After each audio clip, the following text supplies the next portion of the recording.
কলিয়াবৰ ৰাজচক্ৰৰ অন্তৰ্গত কুঠৰীত বাগৰি আৰক্ষীৰ বৃহৎ সাফল্য। বাগৰি আৰক্ষী চকীৰ ভাৰপ্ৰাপ্ত বিষয়া পূৰ্ণকুমাৰ নাথৰ নেতৃত্বত চোৰাং কাঠ ভৰ্তি 3খন ট্ৰাক জব্দ। মণিপুৰৰ পৰা কলিকতা অভিমুখে আহিছিল চোৰাং কাঠ ভৰ্তি ট্ৰাকখন। টহলদাৰী আৰক্ষীয়ে জব্দ কৰে ট্ৰাক 3খন। চোৰাং কাঠ ভৰ্তি ট্ৰাককেইখনৰ চালক হেণ্ডিমেন বাগৰি আৰক্ষীৰ জিম্মাত। ঘটনা সন্দৰ্ভত বাগৰি আৰক্ষীয়ে অব্যাহত ৰাখিছে তদন্ত।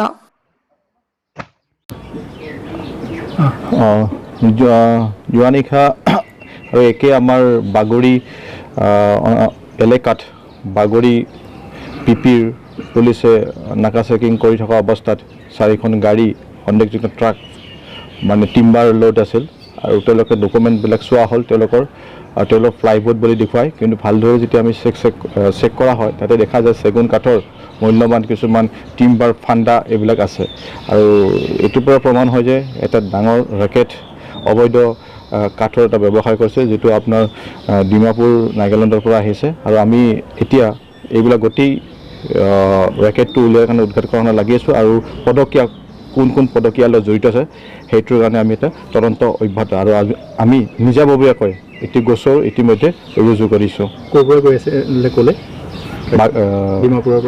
ডিমাপুৰৰ সেইফালৰ পৰা এটা ৰেকেট এটা চলাই আছে। ক'লৈ গৈ আছিলে বুলি কৈছে? তো এইটো আপোনাৰ বহিৰাজ্যলৈকে যায় তেওঁলোকৰ এটা ৰেকেটৰ। এতিয়াতো প্ৰিলিমিনাৰী ষ্টেজ চলি আছে তদন্ত। নাই, এতিয়া আমি আমি ফৰেষ্ট ডিপাৰ্টমেণ্টৰ পৰা আমি মেজাৰমেণ্ট আৰু টোটেল আমাৰ এমাউণ্টটো কিমান হয় সেইটো আমি ৰিকুৱেশ্যন দিয়া হৈছে, তেওঁলোকে আমাক দাঙি ধৰিব।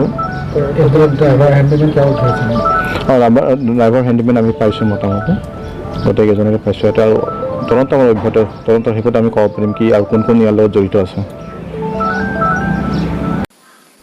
কাজিৰঙাৰ পৰা ৱাহিদুৰ ৰহমানৰ ৰিপৰ্ট, দৈনিক কনকবাৰ্তা।